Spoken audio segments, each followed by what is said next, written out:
Olá, turma, seja bem-vinda à nossa primeira aula da disciplina de Gerência de Projetos de Software. Eu sou o professor Rafael e nós vamos percorrer todo o caminho dessa disciplina estudando como que é o gerenciamento de projetos, quais são as fases que inclui esse gerenciamento, quais são as ferramentas que nós podemos utilizar, tudo isso aplicado a projetos de software. Nessa primeira aula, eu gostaria de conversar com vocês sobre onde ocorrem os projetos, qual que é o ambiente, né? Aliás, quais são os ambientes em que os projetos são desenvolvidos, e é o contexto da execução de um projeto. Toda vez que eu falar projeto, inclua a ideia de projeto de software. Todas as aulas elas serão baseadas no guia PMBOK, que é um guia de referência para gerenciamento de projetos no geral. Mas sempre que possível, nós vamos fazer um link entre o guia PMBOK e projetos de software, dando exemplos do mundo real mesmo, da prática de um projeto de concepção e implementação de softwares. Mas toda vez que eu falar projetos, tenham em mente que é projeto de software, ok?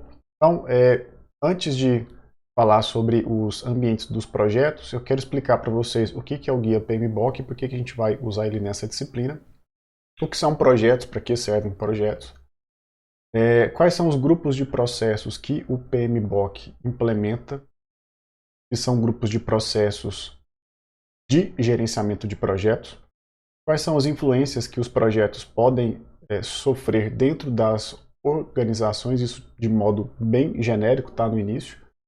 Depois a gente, nas próximas aulas, nós vamos especificando esses conteúdos, esses temas e voltando mais para o projeto de software. O que são sistemas organizacionais e por que a gente tem que compreendê-los quando nós vamos executar um projeto de software e os elementos do gerenciamento. Bom, o que é o guia PMBOK, que é o guia que vai nortear boa parte da nossa disciplina? Ele é um guia de boas práticas no gerenciamento de projetos. E ele é um guia que foi proposto e mantido pelo PMI, que é o Project Management Institute. Ele é uma organização e ela inclui práticas tradicionais ou práticas inovadoras comprovadamente eficientes no gerenciamento de projetos nesse guia PMBOK. Então, ele inclui tanto práticas que são práticas já antigas, tradicionais, consolidadas, como também propostas que tendem a ser benéficas para o gerenciamento de projetos. A cada edição, esse guia ele sofre alterações, então pode ser que algumas práticas inovadoras que a gente encontra agora na sexta edição, talvez elas sejam retiradas na sétima edição, inclusive práticas tradicionais que talvez entrem em desuso. Quando eu falo que o guia PMBOK é um guia, nós temos que diferenciar de metodologia. Então, o guia PMBOK ele não define uma metodologia de gerenciamento de projetos. Ele é um guia, né, que é uma base para aconselhar gerentes de projetos de software. Ele não é um livro que você consegue ler ele de capa a capa, como se fosse um livro didático, livro de outra disciplina. Ele é um manual. Ele está mais para um manual do que para um guia. Ele está mais para um manual do que para um livro didático de gerenciamento de projetos. Então, ele não é uma metodologia, ele é um guia. E o que é uma metodologia? É um sistema de práticas, técnicas, procedimentos e regras. Então, a metodologia, ela diz exatamente como você vai fazer. Ela te entrega um conjunto de ferramentas, de ações, de passos que você tem que seguir para alcançar o seu objetivo.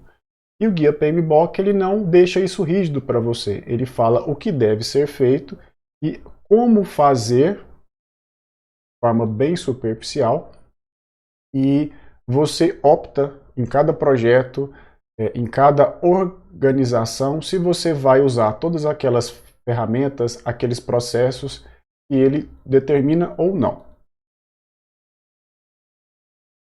É importante destacar que cada projeto é um projeto.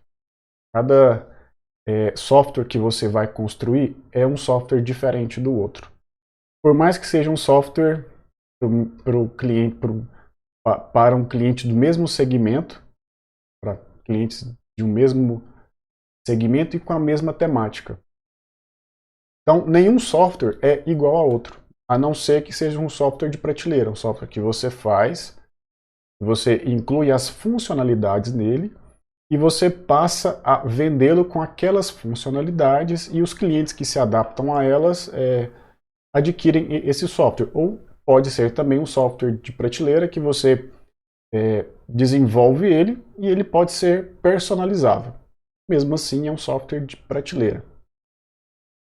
E quando a gente tem isso em mente, que cada projeto é um projeto, cada software é um software, a gente tem que ter em mente que todo projeto ele precisa ser adaptado às necessidades da empresa, do cliente. E também o gerenciamento de projetos ele precisa ser adaptado ao projeto. Ok, nós chegamos no acordo que cada projeto é um projeto, cada software é um software, mas o gerenciamento de projetos ele também deve ser adaptado ao projeto. Então não existe uma receita única, uma receita de bolo fechada para gerenciamento de projetos de software que eu aplico a qualquer projeto de software. O resultado a gente sabe que é diferente para cada cliente, mas a forma como fazer, como conduzir o projeto também deve ser adaptado. Então o guia PMBOK ele traz práticas descritivas do gerenciamento de projetos. E é importante aqui a gente comparar práticas descritivas versus práticas prescritivas. Quando nós temos um protocolo, nós temos práticas prescritivas. O que são práticas prescritivas? São práticas que devem ser seguidas diante de uma situação. Então eu tenho passo a passo, eu tenho um protocolo que deve ser seguido. Caso aconteça a situação X, eu tenho protocolo Y. Então aquilo ali é uma prática prescritiva. É como se fosse a prescrição de um medicamento em uma receita. Então para aquela doença específica que você tem, né, para aquele sintoma específico, você tem a prescrição médica de um conjunto de medicamentos. Então aquilo ali é um protocolo que você deve seguir. Então aquilo está sendo prescrito para você.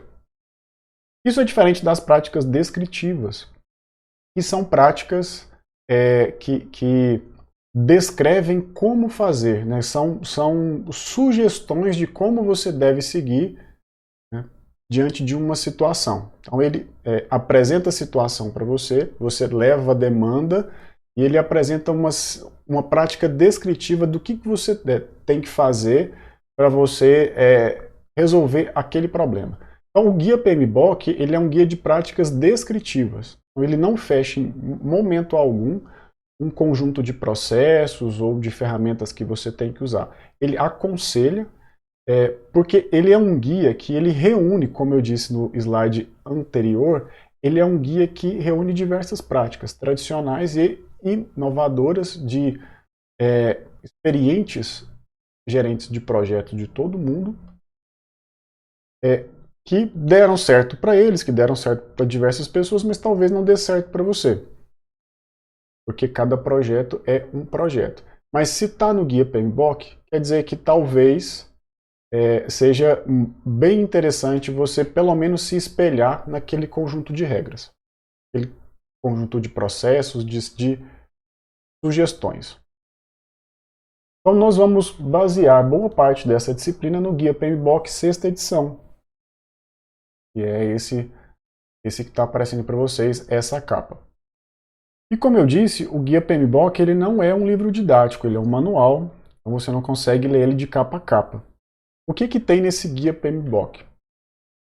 Aqui eu tenho um resumo do guia PMBOK 6ª edição. ele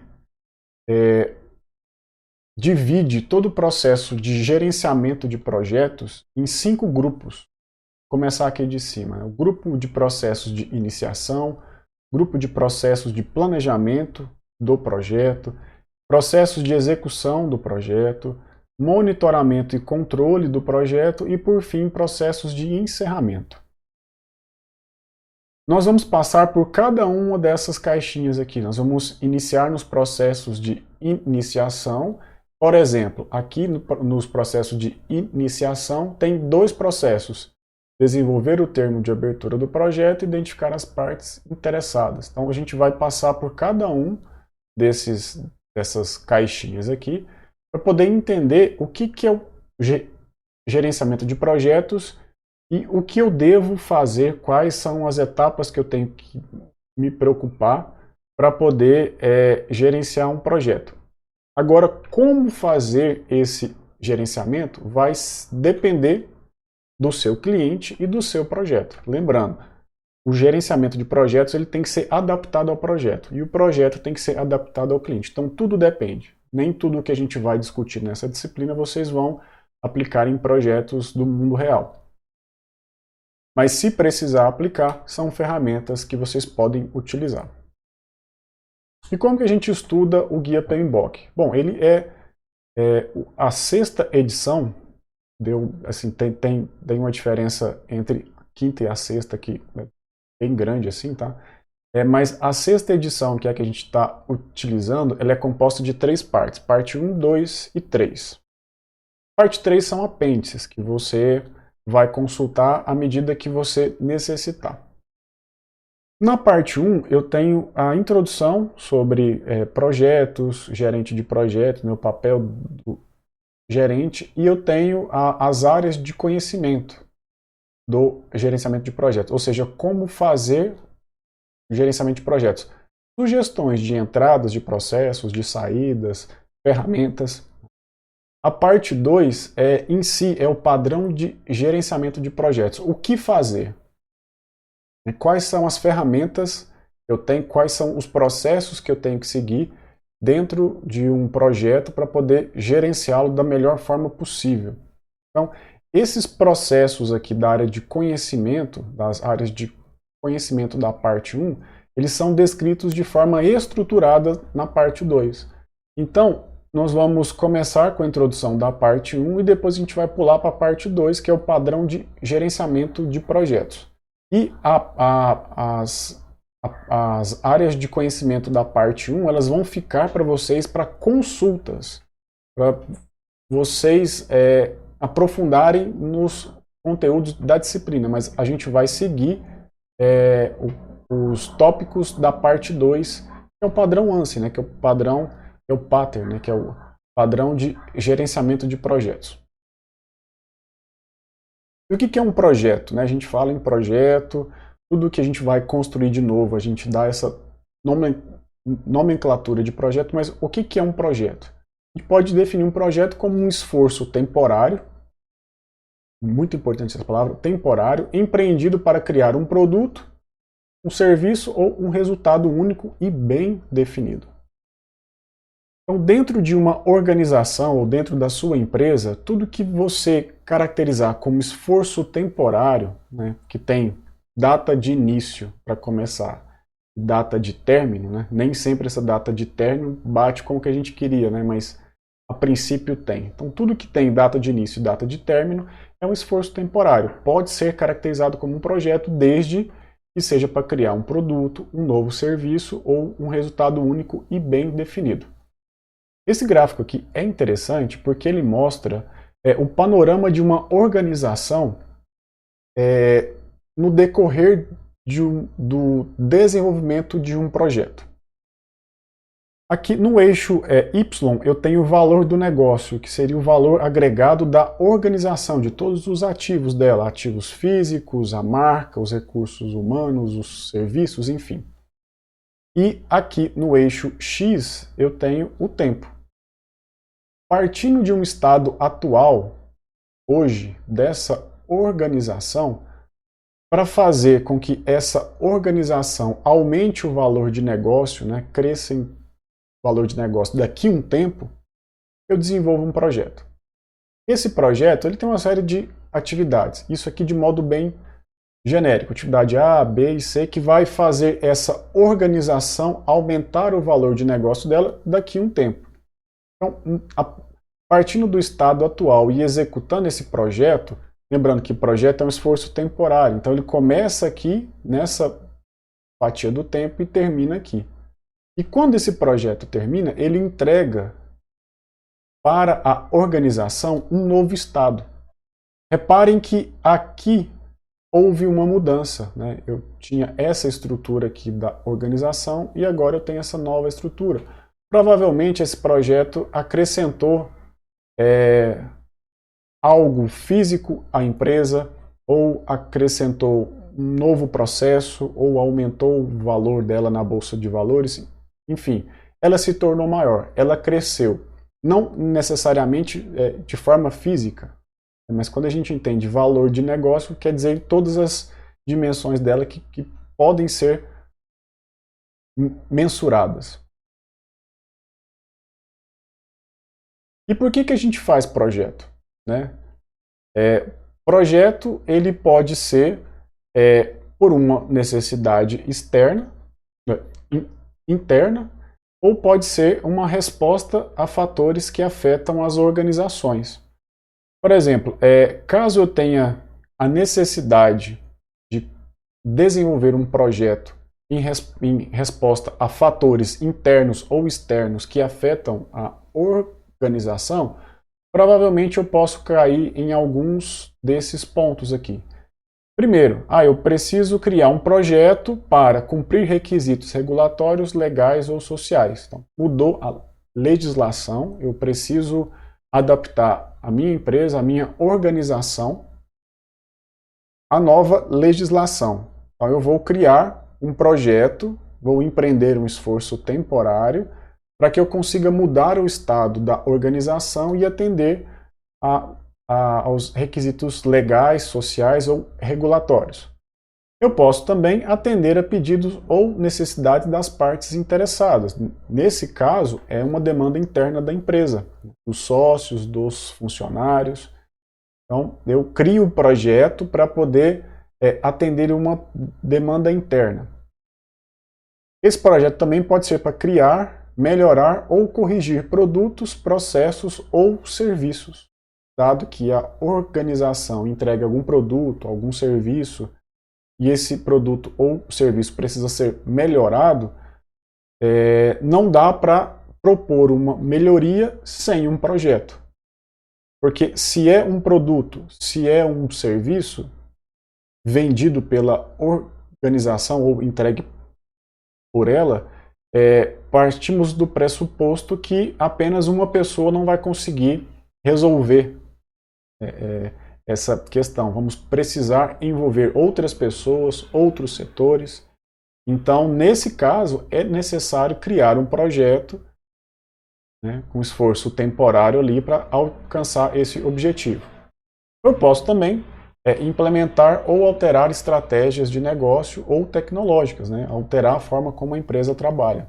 Isso aqui são só exemplos. Mas o importante dizer isso aqui é que os líderes organizacionais eles sempre iniciam projetos em resposta a fatores que afetam as organizações, fatores internos ou externos. Seguindo.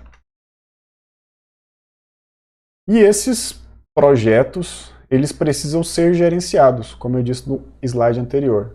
Se precisa mudar algo dentro da organização, nós precisamos criar projetos. Esses projetos envolvem muitas pessoas, muitos setores, muitos recursos. Podem ser projetos de curto prazo de execução ou de longo, mas que sejam um esforço temporário. E para gerenciar esses processos, esse projeto, existem uma série de processos dentro do gerenciamento de projetos que a gente pode seguir. É o que a gente chama de agrupamento lógico de processos para atingir objetivos específicos do projeto. E que grupos são esses?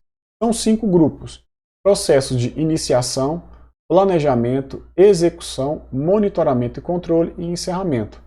São os mesmos grupos de processos que nós vimos lá no resumo do PMBOK, nos primeiros slides. Então, nós vamos passar por cada um desses grupos de processos e cada grupo desse existem atividades específicas dentro deles. Nós vamos passar por todas elas. Então, quais são os processos de iniciação? Processo A, processo B, processo C, e nós vamos passar por todos eles. Finalizou os grupos de processo de iniciação, nós vamos estudar o grupo de processos de planejamento, e assim sucessivamente até o último, que é o grupo de processos de encerramento. Durante o gerenciamento desses projetos, nós vamos observar que esses projetos eles operam em ambientes organizacionais e podem ter influência sobre eles. Essas influências podem ser positivas ou negativas, favoráveis ou desfavoráveis.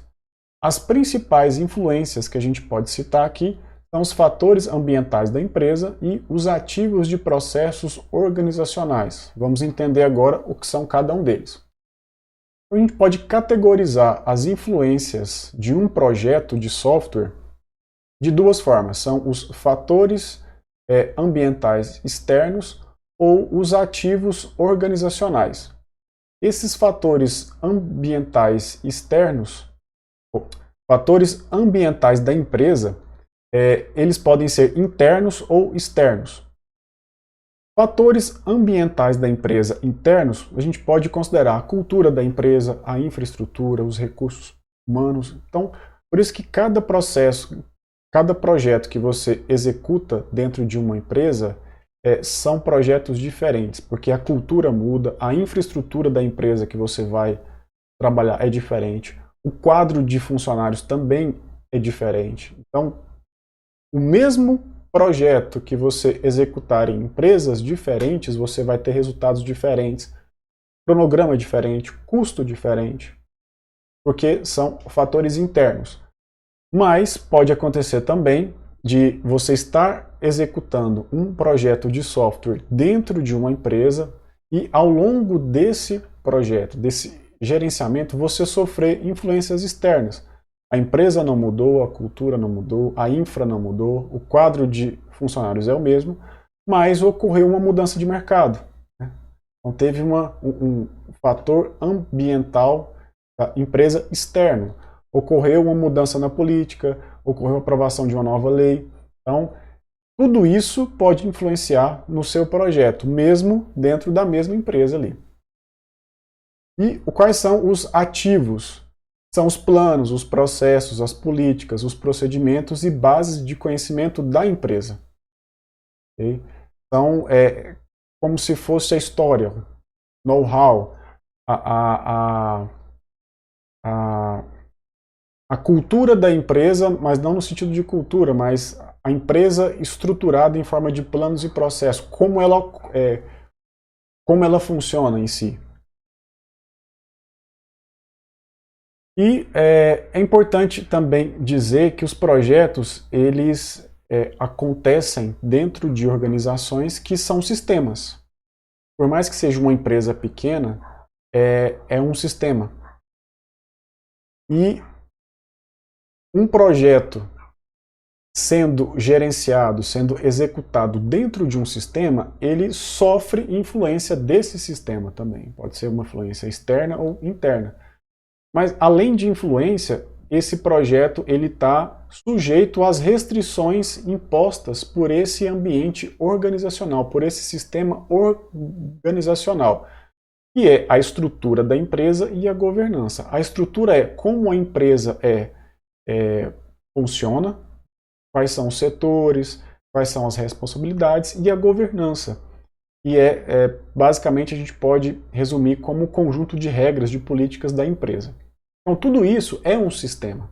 Então, o projeto, ele opera dentro de um sistema muitas vezes para alterá-lo. Por isso que essa influência é tão grande.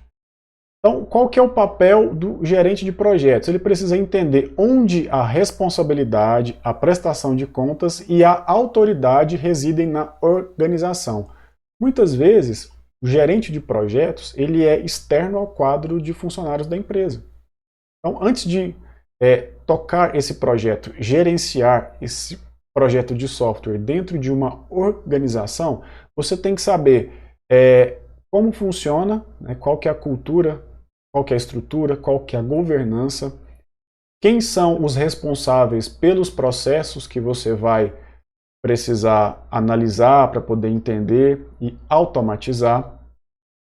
Para quem que você tem que prestar contas, para quem que você tem que reportar os resultados, os problemas, entregar os relatórios e quem são as autoridades, quem que vai autorizar, chancelar o seu projeto de software, os seus requisitos, a definição do escopo do software. Então, antes de executar esse projeto de software dentro da organização, o primeiro passo do gerente de projetos é esse: descobrir quem é responsável, a quem prestar conta e quais, né, são as autoridades dentro da organização. E a interação dos vários componentes do sistema cria as capacidades e a cultura organizacional. Ou seja, a estrutura e a governança da empresa elas estão definidas, mas é um sistema vivo, é um sistema ativo. Então, a interação desses componentes vai determinar qual que é a capacidade da empresa e qual que é a cultura dela. Não é um sistema linear. E quando a gente fala em sistema organizacional, que é onde o projeto de software vai ser desenvolvido, né? Você está trabalhando para uma empresa para criar um software para ela, você vai ter que ingressar nessa empresa e fazer um processo de imersão mesmo para entender como ela funciona. Sendo um sistema organizacional, a gente precisa entender alguns princípios do sistema. Primeiro, eles são dinâmicos, como eu falei antes. Depende da interação dos componentes para o resultado final. Então, primeira lição, os sistemas eles são dinâmicos, mas eles podem ser otimizados. Então, partimos do pressuposto que o sistema organizacional ou qualquer outro sistema ele pode ser otimizado. Ele podendo ser otimizado no todo, a gente entende também que os componentes do sistema podem ser otimizados também, de forma individual. Eu posso otimizar o funcionamento do sistema no todo, ou eu posso otimizar o funcionamento de um componente específico. O que seria isso? Um setor específico, uma função específica. Então, no processo de construção de um projeto de software, é normal que você faça a imersão no sistema de como a organização funciona e que você proponha melhorias. Você não somente construa o software para automatizar processos, mas que você proponha melhorias de processos. Algo que um consultor de negócios também poderia fazer. Todo analista de sistemas, engenheiro de software, tem um pouco de consultor de negócios também. Então eu posso otimizar o sistema e os componentes, mas não ao mesmo tempo. Isso é outro princípio do sistema. E por último, os sistemas não são lineares em termos de capacidade de resposta. Ou seja, eu não posso propor uma mudança na entrada e esperar que aquela mudança seja previsível na saída. Como é um sistema dinâmico, complexo, pode ser que aquela mudança proposta na entrada, mudança de um processo, de um setor, mudança de comunicação, pode ser que tenha um impacto grande ou pequeno na saída do sistema, que é o quê? A entrega de um produto, a entrega de um serviço. Se é uma empresa que presta serviços e você faz a proposição de uma melhoria na entrada desse processo, é imprevisível dizer se o serviço que ela vai entregar vai melhorar muito ou vai melhorar pouco.